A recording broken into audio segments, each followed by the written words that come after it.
जैसे ही कमरे का दरवाजा खुला और अवीस मरियम के साथ रंगे हाथों पकड़ा गया, पूरे घर में एक ऐसा तूफान खड़ा हो गया जिसने खुशियों भरी मंगनी को मातम में बदल दिया। अनाबिया की मां ने जब देखा कि अवीस ने मरियम का हाथ थाम रखा है तो उनके तन बदन में आग लग गई और उन्होंने मरियम पर थप्पड़ों की बारिश कर दी। अनाबिया की मां ने मरियम को बालों से पकड़ा और सबके सामने घसीटती हुई लाउंज में ले आए, जहां मेहमानों की मौजूदगी में मरियम की इज्जत नीलाम हो रही थी। अनाबिया, जो इस लम्हे का बरसों से इंतजार कर रही थी, उसने फौरन मजलूमियत का निकाब ओढ़ लिया और सबके सामने दहाइयां देना शुरू कर दी। अनाबिया ने चीख कर कहा कि बाबा, देख लें उस लड़की की असलियत। ये नेकी का ढोंग रचाकर मेरे होने वाले शौहर को अपने जाल में फंसा रही थी। उसने मरियम को जलील करते हुए कहा कि तुम एक नौकरानी की बेटी हो और तुमने ये सोच भी कैसे लिया कि तुम इस घर की बहू बनकर मेरी बराबरी करोगी। मरियम फर्श पर बैठी जार व क़ितार रो रही थी और बार बार अवीस की तरफ देख रही थी कि शायद वो सच बोल दे, लेकिन अवीस की बज़दिली ने उसे खामोश रखा। अवीस अपनी मां के गुस्से और खानदान की रसवाई के डर से बत बनकर खड़ा रहा,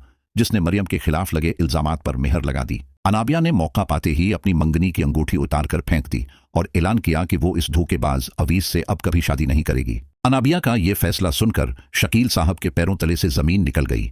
उन्हें समझ नहीं आ रहा था कि वो अपनी बेटी को संभालें या मरियम की इस हरकत पर मातिम करें। शाहवेज, जो इस तकरीब में मौजूद था, वो हैरत और सदमे से ये सारा तमाशा देख रहा था और उसे अनाबिया की हालत पर बहुत तरस आ रहा था। अनाबिया ने शाहवीज की तरफ देखकर अपनी आंखों में मसनूई आंसू लाए और उसे ये यकीन दिलाया कि वो इस वक्त दुनिया की सबसे दिखी लड़की है। शाहवीज को लग रहा था कि अनाबिया के साथ बहुत बड़ी ज्यादती हुई है और वो नादानिस्तगी में अनाबिया के इस अबलीसी जाल में मजीद धनिस्ता चला गया। अनाबिया ने शाहवीज से अलीहदगी में कहा कि शाहवीज, तुम्हें अब एहसास हुआ कि मैं इस घर में कितनी घटन महसूस कर रही थी।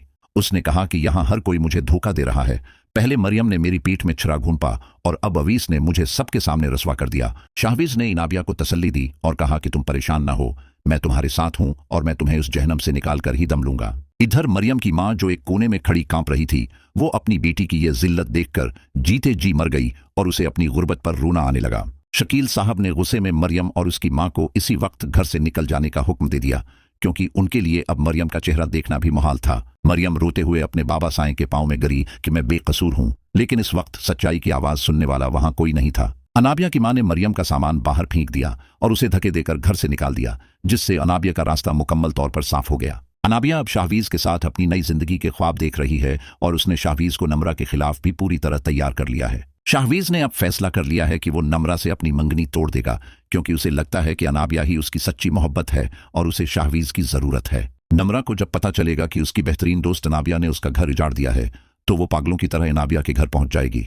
निम्रा और अनाबिया का जब आमना सामना होगा तो अनाबिया उसे भी वही मुकाराना सबक सुनाएगी कि शाहवीज खुद उसे पसंद नहीं करता। अवीस अब पुछतावे की आग में जल रहा है कि उसकी एक नादानी ने मरियम की जिंदगी बर्बाद कर दी, लेकिन उसमें अब भी सच बोलने की हिम्मत नहीं है। मरियम अब सड़क पर अपनी मां के साथ दर बदर की ठोकरें खा रही है और वो अल्लाह से फरियाद कर रही है कि या अल्लाह, मेरी बेगुनाही साबित कर दे। शाहवीज अब अनाबिया से शादी करने के लिए अपनी मां सुल्ताना बेगम पर दबाव डालेगा, लेकिन सुल्ताना बेगम को अब भी अनाबिया पर शक है। सुल्ताना बेगम शाहवीज से कहेंगी कि बेटा, जो लड़की एक रात में अपना रिश्ता बदल सकती है, वो तुम्हारी वफादार कैसे होगी। लेकिन शाहवीज अब किसी की बात सुनने के मूड में नहीं है। वो अनाबिया के इश्क में अंधा हो चुका है और उसे हर गलत बात सच्ची लग रही है। अनाबिया अब मरियम को ढूंढने की कोशिश करेगी ताकि वो उसे मजीद जलील कर सके और उसे ये जताए कि जीत हमेशा अनाबिया की ही होती है। कहानी अब एक ऐसे मोड़ पर है जहां मरियम का सब्र और अनाबिया की मुकारी आमने सामने है और हर गुजरता लम्हा तनाव में इजाफा कर रहा है। आने वाली अक़साट में हम देखेंगे कि शाहवीज कैसे नम्रा को ठुकरा कर अनाबिया का हाथ थामेगा और इस पर खानदान का क्या रद्दअमल होगा।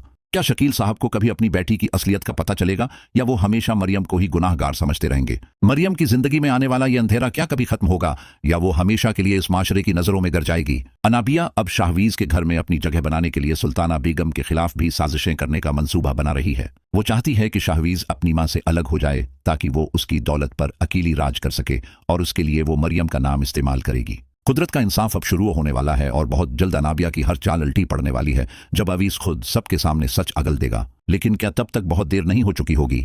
क्या शाहवीज मरियम को वो इज्जत वापस दिला पाएगा जो उसने खो दी है? अबलीस की ये दास्तान अब अपने सबसे खतरनाक मरहले में दाखिल हो चुकी है, जहां हर कदम नेकी की जीत होगी और अनाबिया जैसे अबलीस सिफत किरदार का अंजाम सामने आएगा। रिश्तों की इस तोड़ फोड़ में अब सिर्फ वही जीतेगा जिसका तुक्कल अपने रब पर होगा और मरियम इस वक्त अपनी आखिरी उम्मीद भी हार चुकी है। देखना यह है कि क्या शाहवीज मरियम की सच्चाई को पहचान कर उसका मुहाफिज बनेगा या वो भी उस नफरत की आग में जल जाएगा।